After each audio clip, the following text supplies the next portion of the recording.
Hello, mathematicians. It is time for our math lesson for today. We are going to do some division story problems, and we're going to discuss about what to do with remainders. Because, so most of the time when you divide numbers, it's not, well, not most of the time, but sometimes, it's not straight up even where you can divide things up. So we're going to talk about what we can do with remainders. We've done this already a little bit this year, so I'm just trying to cement these ideas into your brain. But first we're going to do a little quick review from yesterday, and we have some things we need to do in our journals. So on the top of my journal, and there's a problem string, and I probably won't go through this whole problem string with you, but in the top of my journal, I'm dating it for 4/15/20 and writing over and under division. Very similar to the over and under strategies that we were doing yesterday with the problem string, but today we're going to actually do it with a little bit of division, all right? So instead of writing in my journal, it's easier for me to write on my clipboard. So I have my clipboard here, and I wrote the same title and pretending like it's my journal. And here's what you need to know. Today, we really need to be focusing on modeling our thinking by using fraction notation as well as ratio tables. And we're going to kind of use those together because fractions, let me move my camera down here a bit. Sorry, fractions and ratio tables they look a little bit alike if you think about it. All right, the first problem that I'm going to show you is the number 858, and divide that by 78. So when I'm dividing that, it's really, I can write it 858 divided by 78. It can look like that. That's kind of where it's looking like a fraction, right? So that would be the same as saying, if I look for that anchor number, right? I know that 78, one group is 78, but how many are 10 groups? 780, right? This is where I start coming in and getting my anchor chart and our ratio table. And actually I could flip those the other way so that I have the one on top. One group is 78, 10 groups are 780, all right? So as we're making our ratio table, we'll flip those and we'll put those on the other way. So here I could say this, I know that 780 plus 78 is the same as 858. So I can break down this fraction right here, or this division, to be 780 over 78 plus 78 over 78. Or, in other words, 10 plus 1, right? 858, sorry, over 78 is equal to 10 plus 1, or is equal to 11, because I did the over method. So I took it, this is very close to the 858. By one group, it's over. So I could say I took the anchor number of 10 and added one group, so it became 11 altogether. We can do the same thing with our under. Take 702, divide that by 78.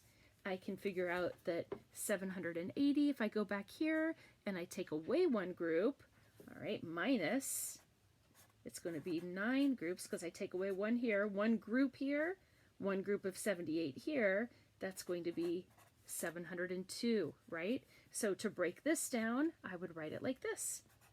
702 over 78 equals 780 over 78 minus 78 over 78. Or in other words, this reduces down to 10 minus 1 equals 9. That's how we're solving these division problems today. So taking them as a fraction, where it looks like a fraction, and yet we're using the ratio tables to help solve them. Let's put this all together, all this information together, onto a ratio table. All right. I have it written here already. So I started out with my anchor number was 780, 10 groups of 780.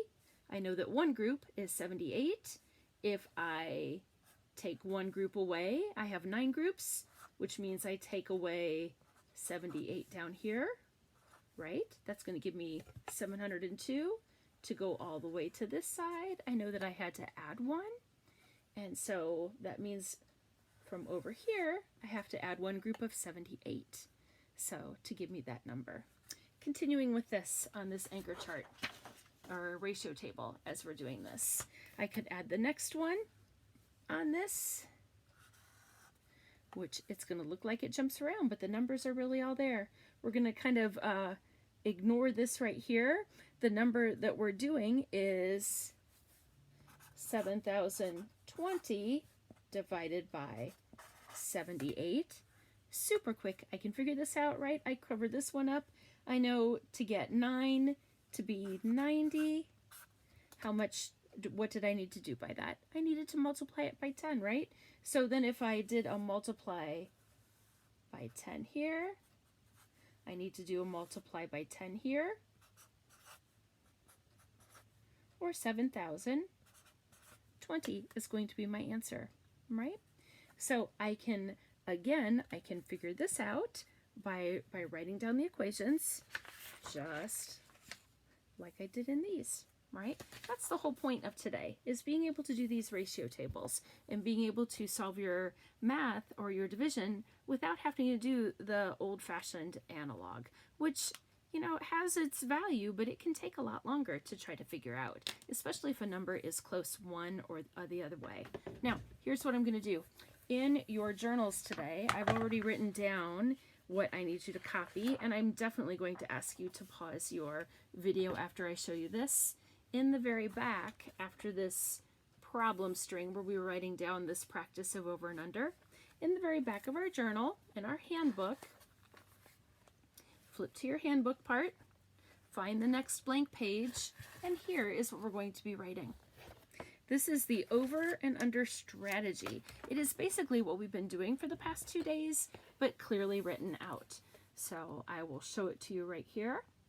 I will not read it to you because you can read it all on your own, but I would like for you to pause your video and be able to copy this just like this into the back of your handbook.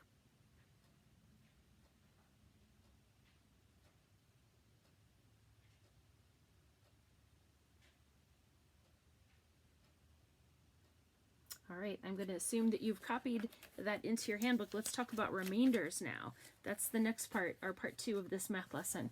We're going to skip ahead to remainders. So what do you do with remainders? There are different ways that remainders can be expressed. If we were in the class right now, I would be asking you to be brainstorming and giving me different ideas. But since you're not in the class right now, this is making it very challenging. So what I'm going to do is I'm going to take a blank piece of paper and I'm going to write down a couple of the ways that we can figure up remainders. So for one, we can use a remainder as a fraction, right?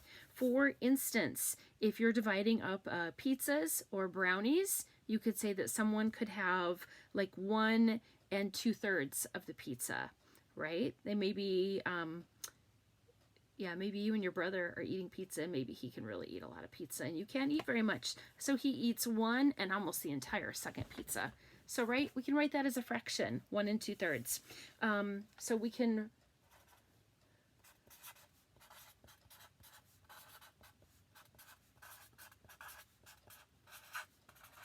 can think about remainders like this. We can think about them as fractions.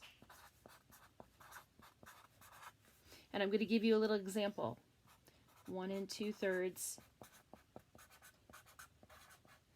pizzas, right? That's just one way we can think of them.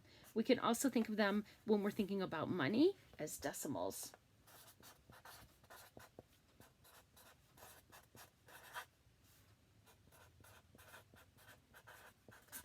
Right? So we think of it like money. How much money can you have? What does it cost to go and do something? It might cost, a candy bar might cost $1.50, right? $1 and then 50 cents. So 1.50. So we use our decimals in there. Also, if you have, there are some things where you really can't have a remainder, and a lot of times we figured out problems like how many cars are you going to need to take a group of kids somewhere, where each car can only hold so many people, right? So in that kind, that is a grouping. We use groups, and those have to be whole numbers. So sometimes you have to think about what in the story problem, what you're needing, right? So groups, sometimes you need to add an extra one on there. I know we would call it rounding up when I was young, but I have not yet seen those words in any of this curriculum. But you always need to plan bigger on that. So most of the time we've talked about, as we've talked about our math so far, we've been talking about sharing and grouping. That's, again, what we've been doing this week, deciding on our problems whether they're sharing or grouping. And sharing is kind of where you plan something out evenly, you divide it out evenly. Grouping is kind of the opposite of that. It's when you know how big each group is going to be and you have to figure out how many groups you can make of whatever numbers. So if you had like 50 apples and you wanted to put them into bags of 10, how many bags of 10 could you make? And that's pretty simple because we know that that would be 5 bags, right? Each bag having 10 apples. So now what they're asking is for you to get into your student book, and we're going to go back in our student book and we're going to be working on story problems together.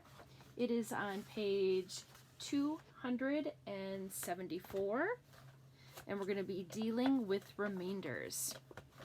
And I'm pretty sure that I'm going to not have anything else that I want to tell you on this lesson today, other than you need to do that page, because tomorrow we're going to talk about what happens with those remainders.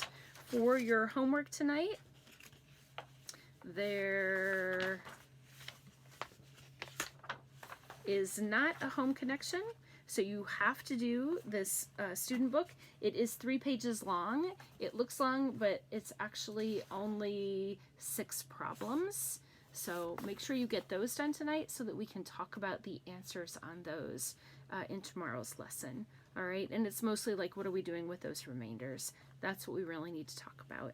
So student book, page 274 to 277, no home connections tonight, and we're still doing our spiral review. It will be Q 4.1, and if you haven't had a chance to see my Teacher Shark shirt, it does say do your homework. So make sure you get your story problems done tonight. All right, so go to it, mathematicians. Let me know if you have any questions.